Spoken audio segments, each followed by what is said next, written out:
Master minds the pride of India. Inter, MPC, BiPC, MEC, CEC చదివిన విద్యార్థులకు CA మరియు CMA foundation కొరకు నూతన బ్యాచెస్ ప్రారంభం.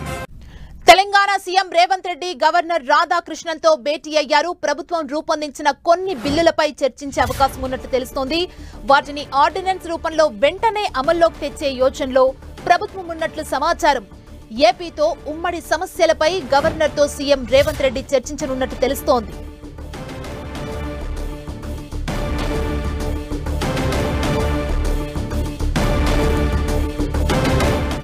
తెలంగాణ సీఎం రేవంత్ రెడ్డి గవర్నర్ రాధాకృష్ణన్తో భేటీ అయ్యారు. వీరి భేటీకి సంబంధించి మరిన్ని డీటెయిల్స్ మా ప్రతినిధి కొండల్ అందిస్తారు. కొండల్,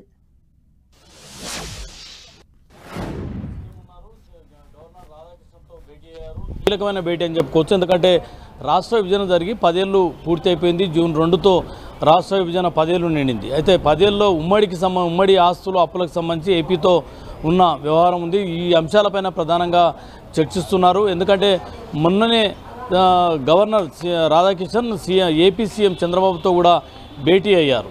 ఏపీతో ఉమ్మడి ఆస్తులు ముఖ్యంగా 9th, 10th 9-10 షెడ్యూల్లో ఉన్న ఉమ్మడి ఆస్తులు అప్పులకు సంబంధించిన వ్యవహారం 10 ఏళ్ళుగా ఇంకా చాలా అంశాల్లో పెండింగ్లో ఉన్నాయి. ఈ అంశాలపైన చాలా రోజు కొత్త ప్రభుత్వం ఏర్పడినప్పటి నుంచి వీటిని పరిష్కార దిశగా ముందుకెళ్లాలన్న యోచనలో ప్రభుత్వం ఉంది. మొన్నటి వరకు ఎలక్షన్స్ ఉన్నాయి. దాని తర్వాత ఎన్నికల కోడ్ ముగిసిన నేపథ్యంలో ఇక వీటిపైన కొంత స్పీడప్ చేయాలి అన్న ఉద్దేశంతో ఉన్నారు. ముఖ్యంగా హైదరాబాద్ ఉమ్మడి రాజధానిగా ఉన్నది. జూన్ 2తో ఆ ఉమ్మడి రాజధాని హక్కులు కూడా కోల్పోయింది. ఇప్పుడు తెలంగాణకే హైదరాబాద్ ఉండబోతున్న నేపథ్యంలో హైదరాబాద్లో ఉన్న ఆస్తులకు సంబంధించి అనుకోండి, 9-10 షెడ్యూల్లో పేర్కొన్న ఆస్తుల అప్పులకు సంబంధించి అనుకోండి, ఈ అంశాలు అన్నవి కీలకం. వీటిలో మీడియేటర్ గవర్నరే ఉండే అవకాశం. మొన్నటి వరకు కూడా ఉమ్మడి గవర్నర్గా ఉన్న నేపథ్యంలో ఈ అంశాలపైన ప్రధానంగా చర్చ జరుగుతుంది. మరోవైపు త్వరలోనే అసెంబ్లీ బడ్జెట్ సమావేశాలు కూడా నిర్వహించబోతుంది ప్రభుత్వం.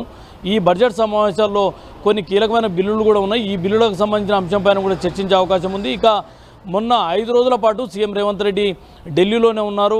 కొందరు కేంద్ర మంత్రులను కూడా కలిశారు. రాష్ట్రానికి సంబంధించిన విభజనకు సంబంధించిన హామీలు ఇంకా పెండింగ్లో ఉన్న నేపథ్యంలో వాటన్నింటిపైన కూడా కేంద్రానికి విన్నపాలు చేస్తున్నారు. గత టూర్లో కూడా సీఎం రేవంత్ రెడ్డి కేంద్రానికి విన్నపాలు చేసిన పరిస్థితి ఉంది. ముఖ్యంగా ఈ రాష్ట్ర విభజనకు సంబంధించిన ఉమ్మడికి సంబంధించిన ఆస్తులే అనుకోండి, కేంద్ర రాష్ట్ర ప్రభుత్వాలకు మధ్యన ఉన్న హామీలే అనుకోండి, ఇవి అమలు కావాలంటే ప్రధానంగా గవర్నర్ పాత్ర కూడా కీలకంగా ఉంటుంది. కాబట్టి కేంద్రం పైన రాష్ట్ర ప్రభుత్వంగా తాము తీసుకొచ్చే ఒత్తిడి చొరవ చేస్తున్నాం. ఖచ్చితంగా గవర్నర్గా మీరు కూడా ఆ ప్రయత్నం చేయాలని చెప్పి ముఖ్యమంత్రి రేవంత్ రెడ్డి కోరబోతున్నారు. ఇక 5 రోజులు పూర్తి చేసుకునే నేపథ్యంలో క్యాబినెట్ సంబంధించిన అంశం కూడా వీరిద్దరి మధ్య చర్చకు వచ్చే అవకాశం ఉంది. ఎందుకంటే ఈ 6 నుంచి ఆషాఢ మాసం వస్తుంది. అంటే ఏదైతే శుభకార్యాలకు ఆషాఢ మాసంలో చేయరు అన్నది ఉంది. కాబట్టి ఈ క్యాబినెట్ ఎక్స్పాన్షన్ అన్నది 6 లోపే చేయాలన్న యోచనలో ప్రభుత్వం ఉన్నట్టుగా తెలుస్తుంది. కాబట్టి ఈ అంశం కూడా ప్రధానంగా చర్చించే అవకాశం ఉంది. క్యాబినెట్లో 6 బెర్తులను ఖాళీగా ఉన్నాయి. 6 బెర్తులను ఫిల్ చేయాల్సి ఉంది.